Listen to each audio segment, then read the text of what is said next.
Hi, everybody. This week we have an amazing panel. I'm really excited about it. For those of you who don't know, I've been involved in High Point Market for a really long time. We're not going to say how many years. And a lot of people on the panel are close friends and almost neighbors. So it's fun to see a lot of faces, and you realize how much you miss High Point Market when you see everybody on this panel in particular, because we're used to visiting their showrooms or running into them and giving them a hug in the hallway. And I miss that. That's one of my favorite things about Market, period. But we're excited to hear about how everybody's doing right now, how we're working from home, what the companies are doing, etc. The first thing I'm going to do is I'm going to turn it over to Ashley Grigg with the High Point Market Authority to give us a little intro. So Ashley, take it away. Thanks, Cheminne, and hello, everybody. I just want to give a quick thank you to Laurie and Cheminne and the interior design community, all of you that are here today, and of course, our wonderful speakers that we're going to hear from soon. If you were here at Market, today would have been Style Spotters Live this morning, and, you know, a lot of events would have been happening over the weekend. And of course, if you don't know, the weather was gorgeous this weekend. So, of course, that happened on the 1 April that it didn't rain, but we're very glad to be seeing all of these faces. Even though we can't see you in person, we do look forward to doing that in October. If you haven't marked your calendar yet, Fall Market is scheduled for October 17th through the 21st. It'll be the best family reunion ever, I think. Everybody's very much looking forward to it.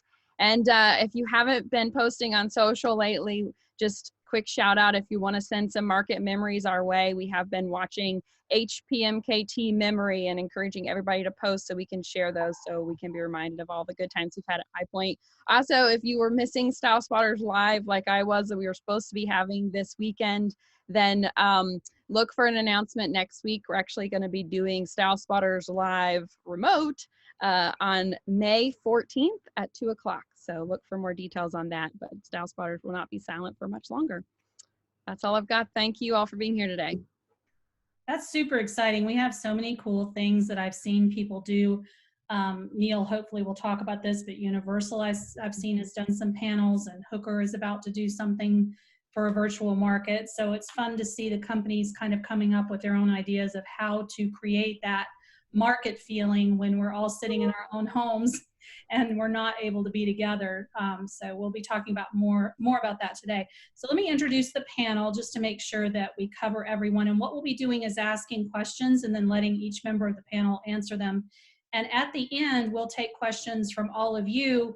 If you will type your questions into the chat room that you have on Zoom, Laurie will be watching those and we'll be asking them of the panel towards the end. So the panel that we have today is Christi Barbour of Barbour Spangle Design.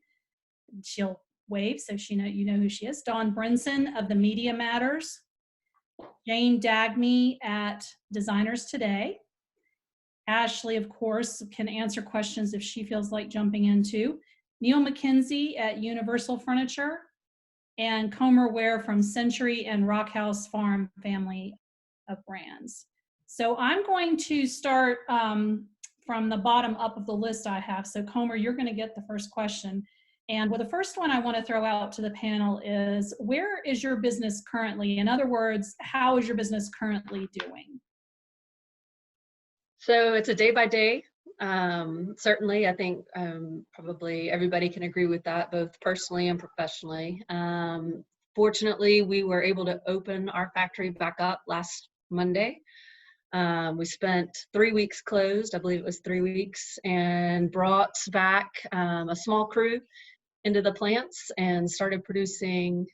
Probably didn't start really actually producing anything till Wednesday, because we spent the first couple days just going through protocol, safety, sanitation, and what the new reality of all this is going to look like for us in the factories. But we are now producing orders, sold orders, and trying where we can to ship them. But as you guys know, a lot of designers are still not receiving goods, and certainly a lot of our retail partners aren't either. So it is a day by day. I suspect we're going to get a lot of questions about orders. But Neil, let's go straight to you then as another manufacturer. Where's your business right now? How's everything going? It's I think I'm going to echo those remarks. I mean, it's kind of one day at a time. We've done some things in the last week that I think have helped kind of share what we've been working on in terms of having our virtual market experience and everything we did there, which is still available for customers to participate in. I think we've been pleased with just in terms of the engagement we've been getting from the design community. We are still shipping one day a week, sometimes two, with a small kind of crew out of our warehouse in High Point. And then in getting into our special order upholstery products that we'll be launching this summer, the factory in Conover, it has a small crew that's more or less just kind of maintaining certain necessities of the everyday business, but we'll be getting back to work, I think, here in the next couple of weeks, or about a week, and then kind of ratcheting back up as we plan to launch that. So I think we've been pleased actually with the level of kind of engagement that we've been continuing to have. Most of, obviously, our retail community has been impacted significantly with all the stay-at-home orders across the United States. But we're still getting a lot of back and forth from them, looking for, content, training information to kind of keep their staffs, ready to go, I think, as things begin to unwind themselves, whatever that ends up being. But I think the one positive, if anything, has been the overwhelming feeling of kind of excitement, and there is a positive energy that they all seem to have, whether it be designers that we speak with or retailers that we speak with. There seems to be this feeling that as things begin to unwind, they feel like they're going to be, welcomed. And maybe it's because people have been, stuck at home for a period of time, but there does seem to be this sentiment of, kind of excitement as things kind of turn back on. So and I think it doesn't seem to be one of those just, yeah, I think things are going to be great. I think it's tempered, but there does seem to be an underlevel feeling of, hey, I think this might get back to normal sooner rather than later. So, we'll see. And I think, we're trying to just control what we can and kind of take it one day at a time. I think that's what we're all doing, one day at a time. Christi, switching to the other side of the fence, so to speak, within interior design, how is your business right now? How are things going for you? Well, thank you. We're surviving. I'll echo Neil's comments that we have tempered excitement about our future, as do many of the people that we're talking to, including our clients. The very first thing that we did was we asked the question internally, what could we do for our community? And we developed a hashtag See the Good campaign where we're sharing content and sharing positive messages throughout our community, which of course our community is here in High Point, and we love the city. So that's been really successful. And then the second thing we did is we had to do a pretty quick pivot, as we all have sitting on this panel. We talked to our team, we broke them up into smaller teams and said, what kind of ideas can you guys come up with? What can we do with this downturn in time? How can we make the best use of our time? So we split them up and let them pitch their ideas Shark Tank style. And several of those ideas have really stuck, and they've been good ones. One of which is creating an inspiration for our fellow designers, many of you who are here today, where we've pulled palettes of materials from our library and we're telling stories about the places that they may be used. So it does two things. It celebrates the vendors that we really love, and it provides some inspiration for our design friends as well as our clients. And so that's been really fun. And it's also opened the door to some virtual design services so that we can continue to place orders through people like Neil and Comer. So it's nice to have friends that we can support, because we love all of you. And then, the number one question we ask ourselves every day is just how can we care for our clients and our community? That's been our focus. I love the Shark Tank idea. I hope everybody takes that and does it too. I'm thinking about doing that myself now. That's a great idea. I really love that. It was so much fun, and so many good ideas come out of it. That's a great way to brainstorm. Dawn, how are you doing? How's your business doing right now? Thank you for asking, Cheminne. My business is a little bit different because it's marketing. And when we see a downturn, usually we hold our breath and, clench our teeth and, all of those sorts of things. But fortunately, the majority of our clients have hung tough with us. So we're very excited about that, because they understand that preparing for what comes next, whether it's, summer rollouts, or it's a fall market, or it's the designer business that they're doing, they need to be proactive about this. They need to be taking action now. in order to be sustainable and successful in the future. So for us, I have to say, we're really pleased with the way that people did not insulate themselves. They didn't run away. You know, we might have had a couple of weeks of, you know, oh my God, what's next? But now everybody has jumped back in and said, let's make the best of this time. Let's figure out what's going to happen in the future. Let's design our own futures. Let's not let the waves of change buffet us. Let's figure out how to make the best of this. So I'm really positive about where we're going. I like that. I like that positive message and that proactive idea. That's really a great way to take control in an uncontrollable situation. Jane, you had some good news about your business recently, some new hires. What else is going on in your business right now? How are things currently? Well, I was so curious about the pause that everybody was talking about, because since this all blew up, I've been trying to chase all of you to find out what's going on. So, you know, news got just so essential in our space. We got really, really busy. So we have not shifted our schedule. We're still going for 8 times, you know, publishing 8 times a year. We've adjusted our editorial content a bit to reflect the times and sensitive to the manufacturers.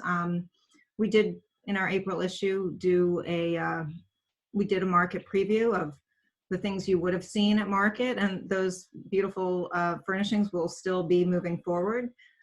Just get designers tempted. Designers, I mean, I'm hearing great things about the design business right now. So designers are really getting, well, they've always been creative, but they're really strategizing how to move forward in this space. So we're just trying to cover it. And I'm glad that I have the addition of 2 new editors to follow along. That's great news. And then we'll just stick with you for a second to go on to our second talking point, which is, what does moving forward look like, though? What's your plan for moving forward with your company and your business? Well, we have, for example, our designer experience, which is coming up, which is a conference that we've traditionally done in real life, 2.5 days. We're making that a virtual event. So I think we're looking at, you know, using all these live methods to get the word out. We've always worked, I mean, I've worked remotely for a very long time producing a magazine, so we can produce the foundation of our brand anywhere. But things like our designer experience will go remote. We're as eager to find out what's going on with markets, because that's a big part of our business too. And it's just, we'll just sort of go with it. I mean, 1 issue at a time, and you know, with a little bit of long distance vision, but 1 issue at a time. Did I answer? Ashley, given what she just said, do you want to step in and talk a little bit about moving forward with High Point Market? Yeah, I think I echo your comments from earlier, Cheminne, that it's been really exciting to see the brands deploy creative strategies. And we're also seeing that on the buyer side, the retailers and the designers as well, just this whole industry. I was so encouraged in the beginning when we saw people begin to transition to help, you know, to Christi's point, and pulling in the community. And I love all of those stories that are coming out where people are transitioning their factories and making face masks and all of that.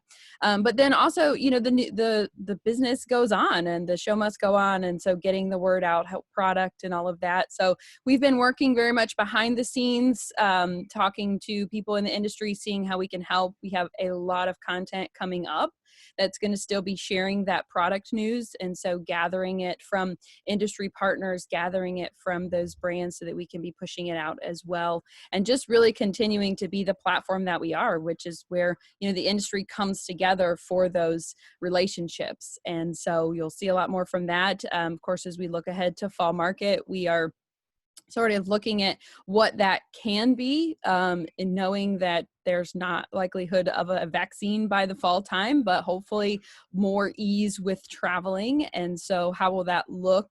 Hopefully it's in person, but, you know, we maybe with a few more restrictions. And so how can we work to mitigate all that? I think that there'll be, as we start to see states opening up, we might have a few more answers here in the next 4 to 6 weeks as we see what, you know, it was nice for the North Carolina governor. He outlined 3 phases of reopening the state last week. And I'm sure all the other states are doing the same. So once we get to opening registration in mid-July, we might, you know, have some other announcements of how we will have to tweak October Market a little bit. But I think there will be some, hopefully some in-person elements as well as some digital support behind that. And Neil, companies like yours rely on High Point Market to show your products. So how are you moving forward? What ideas do you have for, you know, what's the future look like for Universal? Well, I mean, from our standpoint, you know, we went ahead and actually executed our own virtual market experience that began last Wednesday, and we had really, it was 4 full days, each with a kind of a specific mission each day.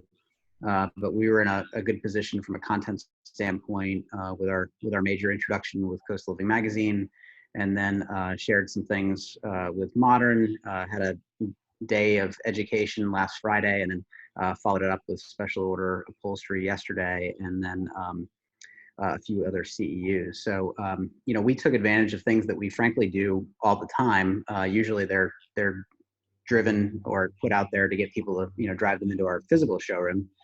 This was just done to let us kind of come to wherever you were. So, you know, we had virtual walkthroughs, we had digital kind of walkthroughs that were kind of self-guided, if you will, with some of the teams on the product development side of things. And the education sessions actually were nice because in many cases we couldn't fit that many people in our showroom, certainly not right now with some social distancing and what have you. So I think we were really pleased with the reaction to what we kind of got from that. And I think from our standpoint, you know, we see a lot of that opportunity to share content in a way that not everybody does get to come to High Point. We want everybody obviously to come, but I think there's opportunities down the road for, you know, kind of a shared approach to how you deliver that, whether it be in person or virtual. And I think, you know, we're just going to kind of figure out what that looks like. But I think we were also really pleased with, you know, this period of time. It's the first time that our sales representatives have been forced to maybe listen and engage with us in a way that never before. And I'd say some of them are quite technologically challenged. So we've had our challenges of now getting them to where it's like, you cannot do things in person. You're going to have to do it virtually. So, I mean, sharing with them on how to lean on things like Instagram, how to lean on tools like we're on right now with Zoom, you know, giving them information and content to share with their prospective customer. And we're seeing activity happen from that. We're seeing commitments get made from people not seeing things in person. And I mean, you know, as I shared with everybody, I mean, we buy stuff off the internet all day long. It's not to say that that's how it will always be done, but I think in the interim, in many cases, you can make a pretty good educated decision, you know, of what you see, if the imagery and maybe some of the other content can support enough of the information that you have questions on to make a decision. And we've seen that. So we were really really pleasantly surprised, not really knowing what the level of participation would be in what we just did this past week, but it was considerably higher than I think we really thought. I think people were excited to put something on their calendar. I think they were excited to be able to participate and see people virtually like this and engage and see some new products. And more importantly, I think about, all right, what's going to happen next, as opposed to just, I mean, every commercial in these uncertain times, which I think everybody, yeah, we get it. You know, I think it's time we start thinking about, all right, what do we do? What happens next? You know, how does whatever normal begins to look like, you know, what are we going to be doing? And on our end, I think, what are we going to do to support our customers so that they can get back to business? And it might just be a new type of business, maybe at first, but, you know, we want to make sure that, you know, we're there to support what they're doing with their end customer, and whether that be getting them a digital catalog versus a physical catalog, or knowing that they can go self-serve, you know, through our website. If you're a designer and you can buy right through our website, and you can get samples and other things, you can have those sent directly to your customer, all those types of things where people have thought about them, but they didn't really think about maybe how to use them. I think it's really forcing everyone to look at, oh, I have a lot of digital or technical tools here that I can self-serve. I can, you know, keep things kind of churning along without having to be in person. Not that we definitely want everybody to walk into our showroom and spend the whole week there. So it definitely doesn't take away from that experience. There's only so much you can do this way. But I think in the interim right now, it's something that's better than nothing. Is kind of was our approach. And I think we're really pleased with, I think, just again, that level of participation and just the back and forth that we had over the last couple of days. I think people were really kind of excited about just participating in something. That's an interesting perspective too, that you could fit more people in the Zoom room, so to speak, than you could in your showroom at market. So I like that. Yeah. And, so, I mean, yeah. And we could mute them if we needed to. So. Oh, you can't do that at market. So let's go over to Comer. What does future business look like for you and your company? I think to echo what Neil said, and he said it very, it is different. And I think everybody's learning a different, I love the fact that Neil referenced teaching the sales force. Certainly that's a big piece of it. They're used to doing everything in person.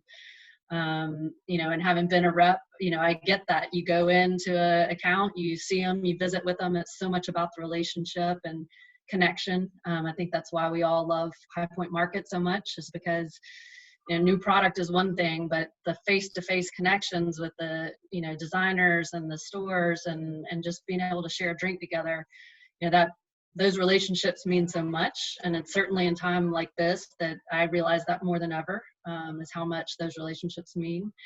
We've been using the word at our company a lot, trust. I think that, what allows a designer, what allows a partner to buy from you online is that trust in your brand, that trust in your company and the people that they interact with, whether it's a sales representative or your showroom or whoever it might be. And so, we're doing everything we can on our end to kind of shore up that trust. You did hear my dog. But it's exactly that. It's getting our customer service back up. I mean, those relationships that they have with accounts are so critical. Getting our reps out there making personal phone calls or a text message, just check on people these days, right? I mean, we all need to be checked on by somebody. If you live by yourself, it's who's calling you to say, hey, how are you doing? And I think that right now means more than anything. We certainly love the orders and we want to keep those coming.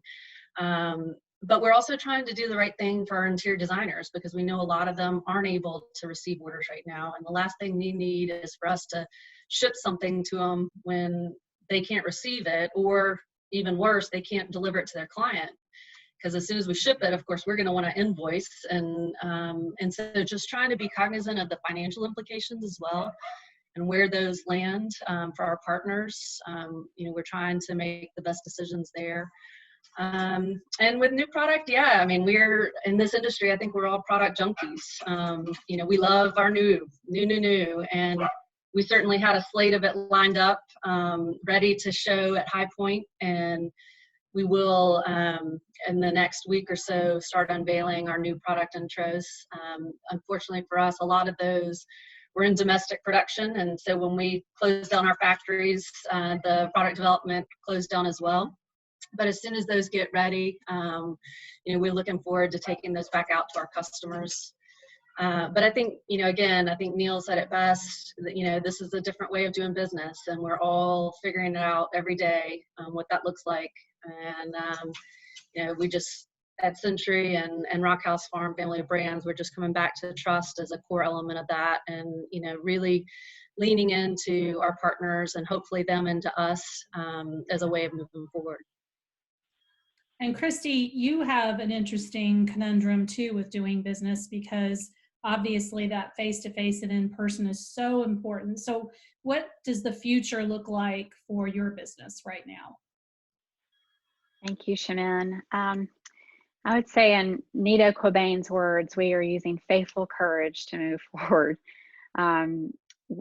Face-to-face is and a very important element for us. Relationships are everything to us, and so that is certainly a conundrum. Is a great word. It's certainly one that we are dealing with now. We're looking forward to how are we going to move forward in our business, and what does that look like, and are we going to be working virtually, or are we going to continue to have face-to-face meetings? So we're evaluating our projects, our working styles, looking at what will change, things like this, the Zoom, how the technology has changed the way that we could potentially be doing business on a daily basis, and how we'll embrace that moving forward.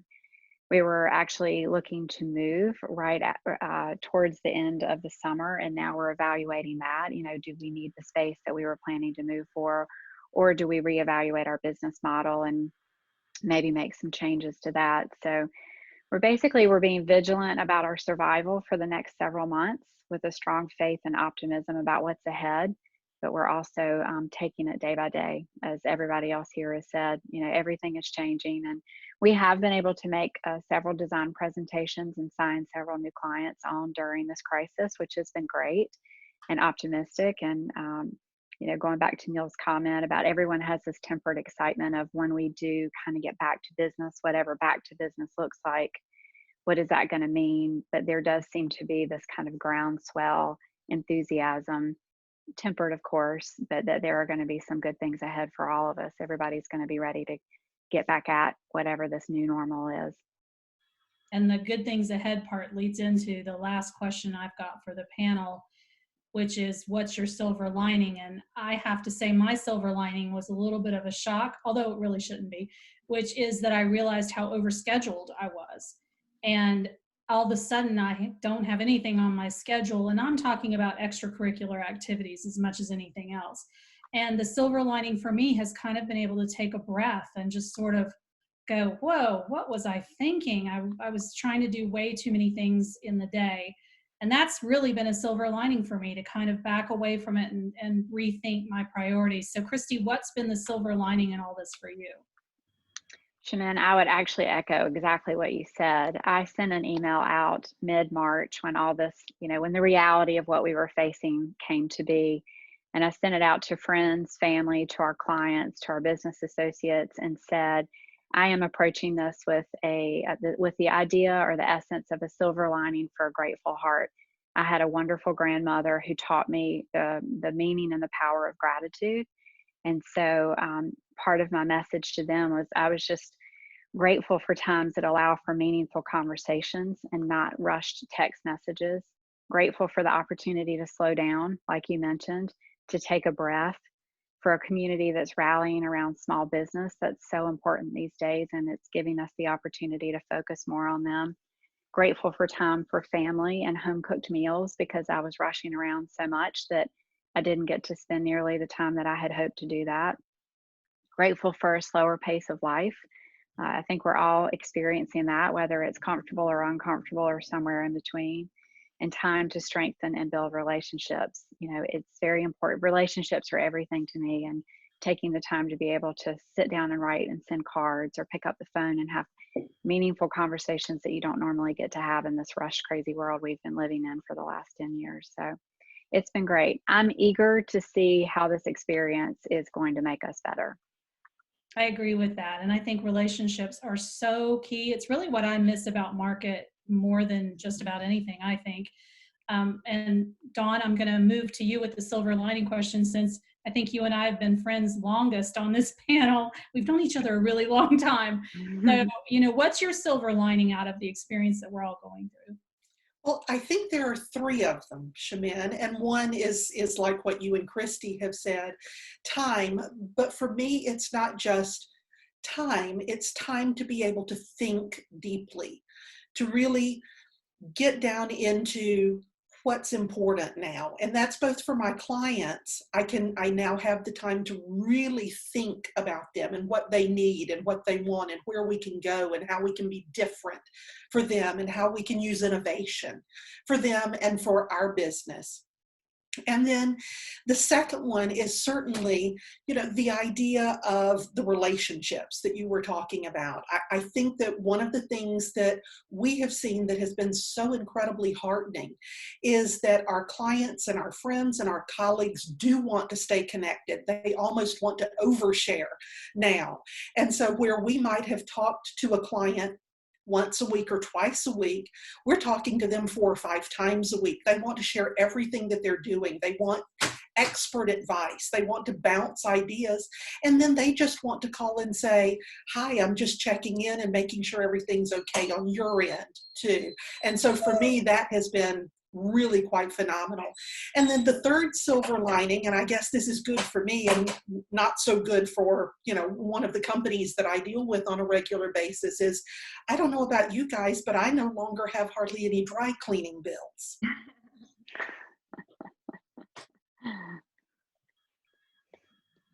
I think that's one of my favorite answers I've heard today.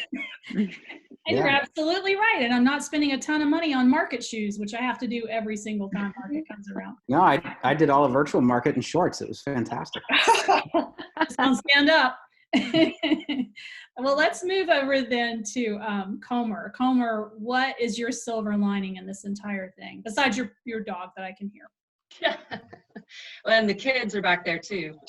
You know, it's funny. I think, you know, we've all touched on relationships, and early on in this, I was talking to a new firm in Boston, and it was a new mom actually in this crisis. She'd had a baby 2 weeks prior, and so she was at home, you know, conference calling with me about business, but apologizing for her baby crying in the background. And here I'm thinking, oh my gosh, you poor woman, you just had a baby in this whole situation.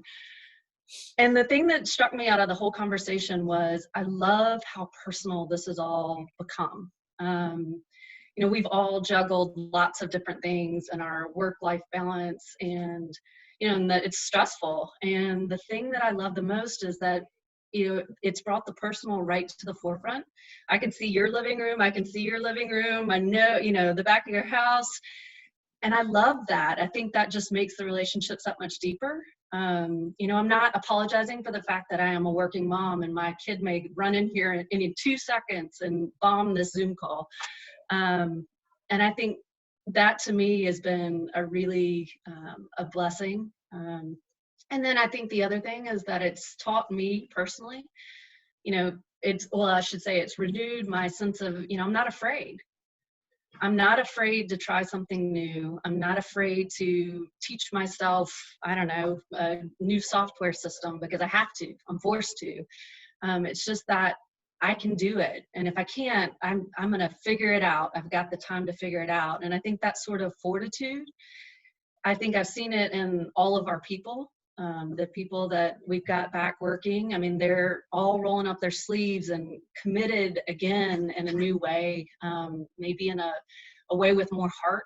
And I think probably everybody I've talked to in business feels that again. It's sort of reinvigorated our passion, if you will. So those are mine. Well, Jane, I got to see one of your silver linings, I think yesterday when you were running down an empty street in High Point, which I thought was so cute. But what are your silver linings during this time? I was just thinking about, I've always been very resistant to digging in the earth. Like I lived in cities for a very long time, and I do not have a green thumb. And last night, you know, I'm thinking, oh my gosh, I have all this work to do. And then my partner comes home and he says, honey, do you want to plant the herbs in the herb box? And I'm like, my first initial thought is like, no, you know, no expletive way. Like, no, I got to get back to work. But I thought, yeah, I'm going to plant these herbs. So I did, and I enjoyed it. And it was a nice mindful activity. So like getting a little bit of connection to the earth has been something that I've started doing during this time. That's one thing. I'm going to go one more personal thing, and then I'll talk industry-wise. My daughter, my little one, the silver lining for her, because I was very nervous about my kids, like, because they're 19 and 23, and I live 10-hour drive from them, and their dad is in New York, so they weren't going to go there. But my little one ended up at this home belonging, like, she has new parents, basically. She has the most wonderful quarantine family. And she is like running 6 miles a day, doing yoga, learning to cook, and really being part of a new family. So that's been amazing. And it makes me be calm, you know? And then industry-wise, just the accessibility of people, the willingness to talk. One of the first people that I called in quarantine was Laurie. And I've been wanting to talk to you forever.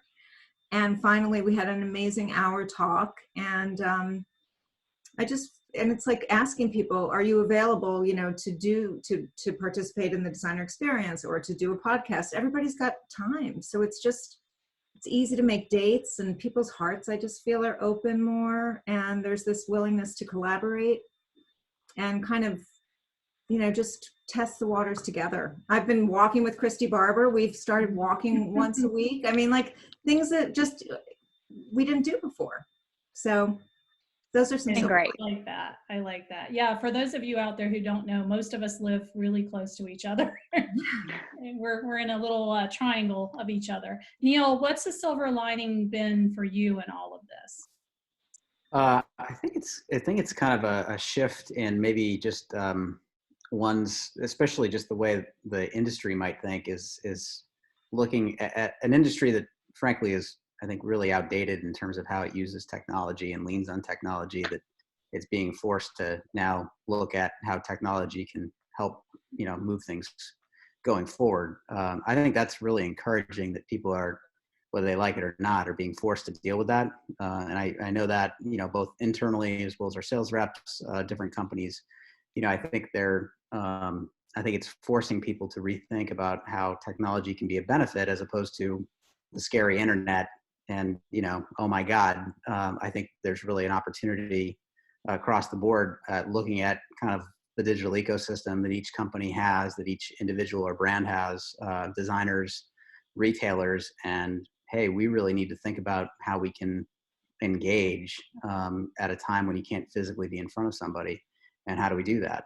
And I think that's really an opportunity for all of us. Not that it replaces the physical aspect of it, but how it can support what happens next. And I think as people start thinking about what's next, I think having this opportunity where they've had to be locked into focusing on, getting up to speed on those tools, I think you can really put them in a position to be successful moving forward. So I think that's the silver lining for me. It's, having had the time to get people kind of having their own little aha moment of, oh, all that stuff that, you guys have been talking about for, 3 years, that's actually important.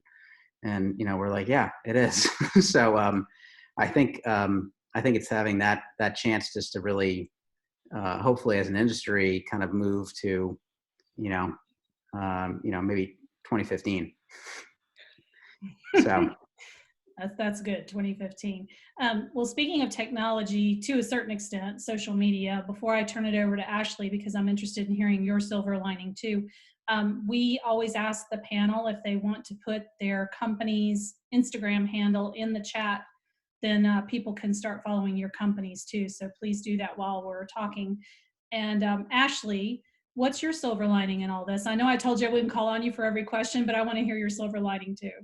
Well, I think the good news is, Cheminne, is that we all have silver linings coming out of this. This is why I think it was the perfect question to end on before we get to everybody else's question. For me, on a personal note, I think that it's always a good reminder to appreciate our health.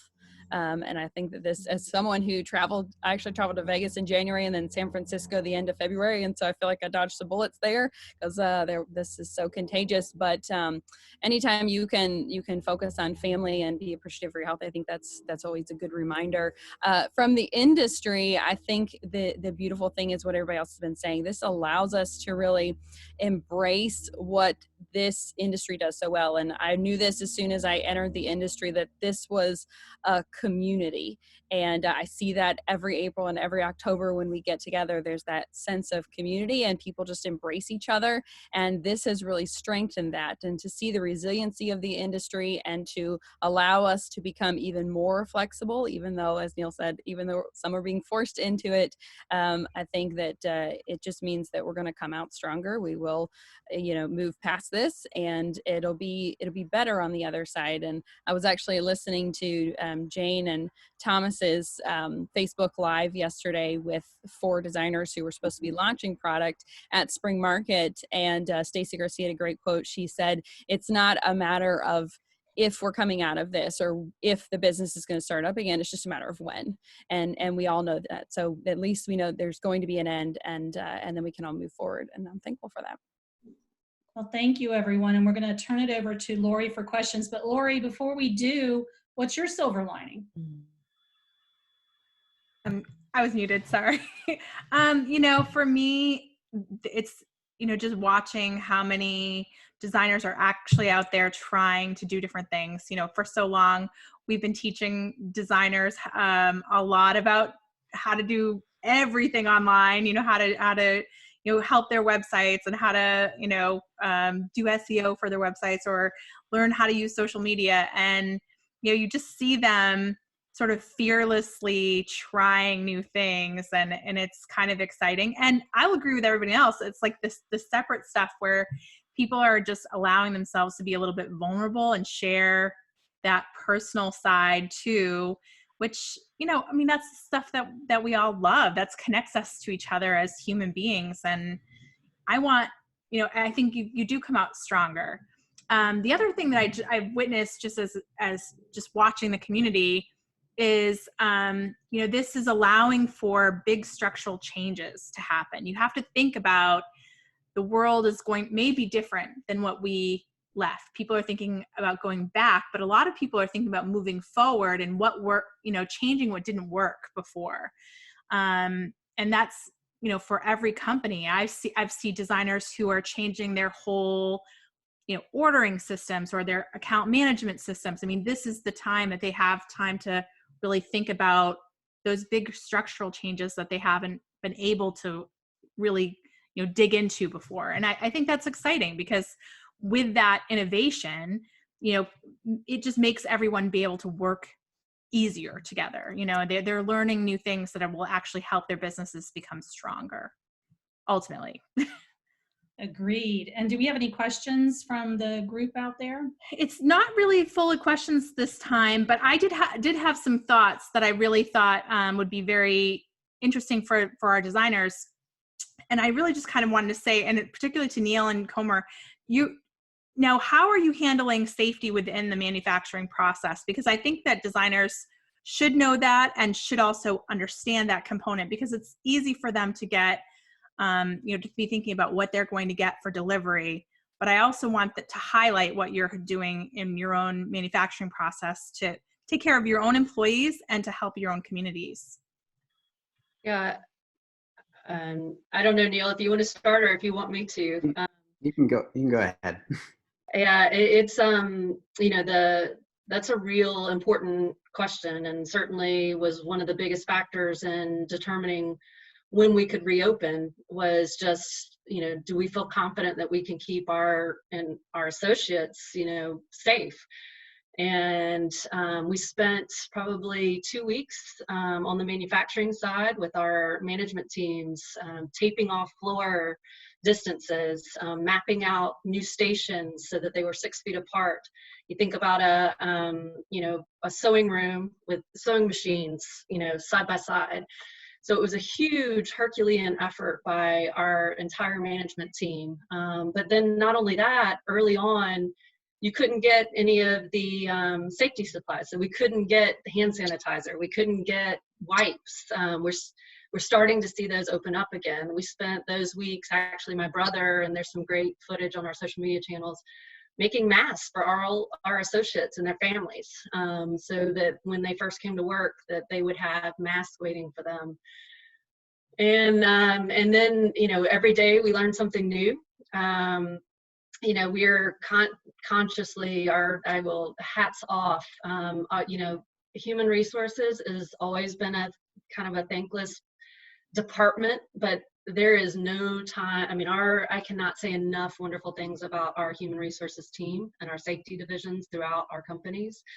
They have worked overtime, not only when we were furloughed to make sure all of our associates were compensated and received their, pay, but then now that we're back and running, to kind of walk through and work with associates. And it's important to say we're not requiring our associates to be in the factories if they, at any reason at all, feel uncomfortable, or whether they have a condition that doesn't allow them to be, and their families don't feel safe, they're not required to be at work. And so that's important to say as well. But I think it is, there's a lot that goes into getting back up, and hats off to every company that's doing it.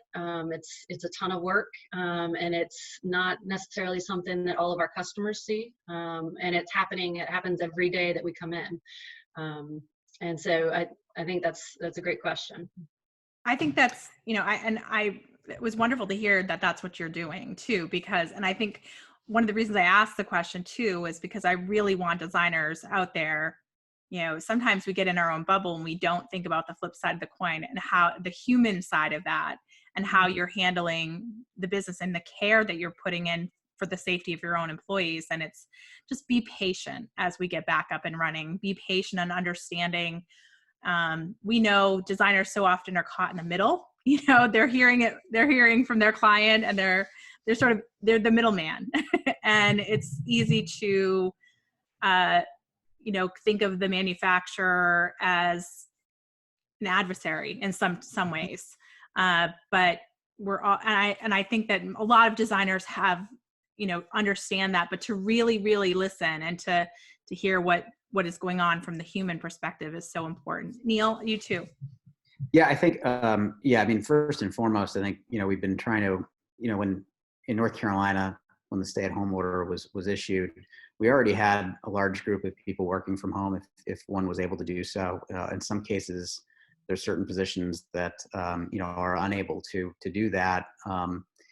Different teams really tried to technically get those people set up so that they could do some things from home. And that was really in our corporate office. And then we also kind of, when the mandate here in North Carolina went live, we started really just shipping with a skeleton crew. We wanted to ensure, first of all, that no one was being put in a position where they feel uncomfortable or not safe. So the teams that kind of manage those different parts of the organization, I think, put in different steps to ensure that people were going to come into an environment that was, one, clean, as it usually always is, but probably extra clean, and that folks were not being able to be put in a position where they would have to be, they could respect that social distancing guideline that's been put out by the CDC. And then, again, in the corporate office, everybody's basically been at home, and if you need to go in, you probably are one or two people there. There's certain parts of the business that do require somebody to be physically there just to make sure certain things are on. So then in Conover, right now, that facility is currently closed, just a skeleton crew kind of working there, preparing for a lot of the things that Comer just kind of went over, just as it relates to kind of putting everybody in a position that when we do turn things back on, that people are set up to feel, one, comfortable, that we're not going to, we don't want to put anybody in harm's way. We certainly don't want to make anybody feel like we're putting them in harm's way.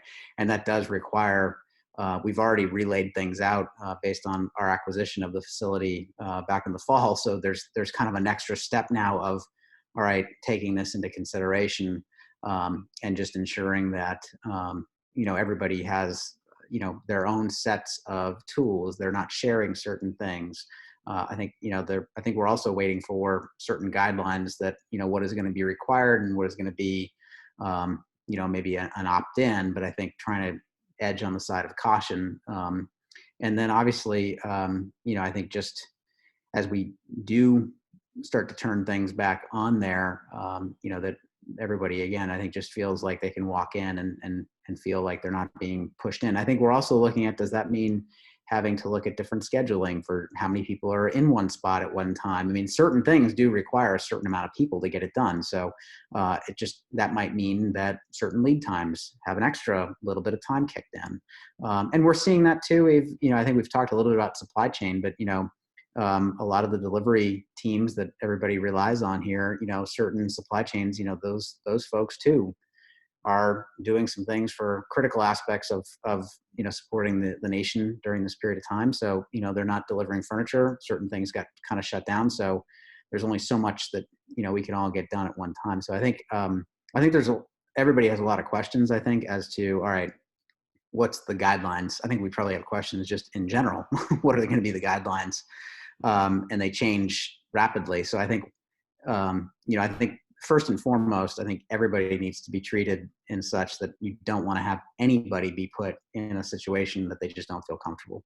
And I think we want to respect those wishes for as long as possible. But at the same time, there's also certain things that do need to happen, I think, as they can. So I think we're just going to, again, kind of take it one day at a time, and we're doing what we can to prepare accordingly now. And then I think we'll be prepared to, kind of pivot as necessary as things change, as we get more information, as we know more about, what happens, what you can do, what you can't do. I mean, I think it's still a pretty fluid situation, obviously, since we're all here at home. So I think we're just kind of, again, kind of figuring that out. But I think we're trying to do what we can just to put everybody in a position of, again, feeling comfortable and certainly, safe.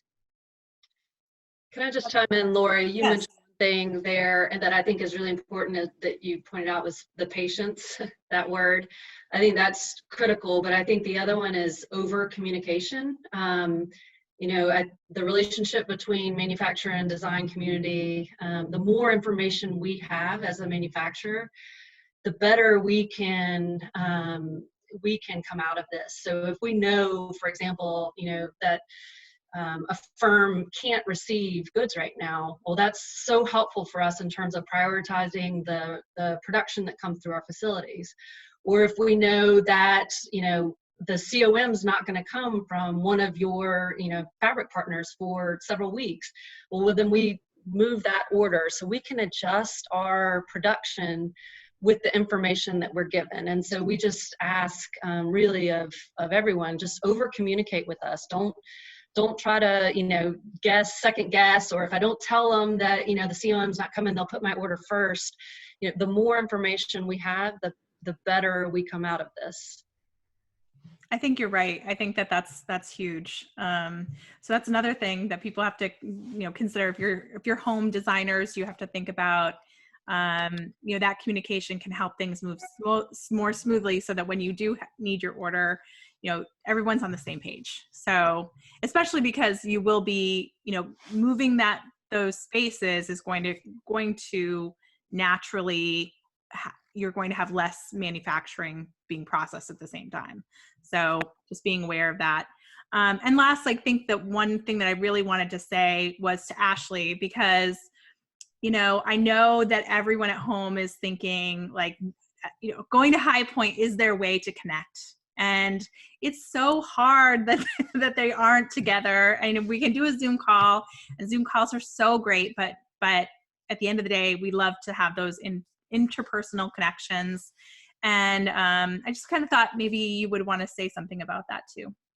I think what is the saying? Distance makes the heart grow fonder, right? So true. And I think that we certainly feel the love, and that's why I picked all these speakers today. We're all here in this High Point region, and just everybody's been feeling the love, and we thank you for that support. We thank you for every message that says we cannot wait to get back to High Point when we can, and we certainly echo that. When it's safe, we could just look forward to being together again, and in the meantime, let's stay connected. There's plenty of ways to do it. Social media, all of these Zoom calls. If you know of a way that the Market Authority can help you, or all the other partners at Market, then let's talk. That's wonderful. Well, thanks everyone for coming, and make sure that you subscribe to the YouTube channel and you get all these videos. We're gonna have some great conversation next week. We're actually gonna be talking about email marketing, so that's gonna be super fun. And you can always get in touch with any of our guests here, because they're all on social media. Go to Instagram, go to YouTube, go to Facebook. You're going to see these great people, and connect. All right. Thank you, everyone. Thank you, everyone. Thank you. Bye. Stay safe. Bye.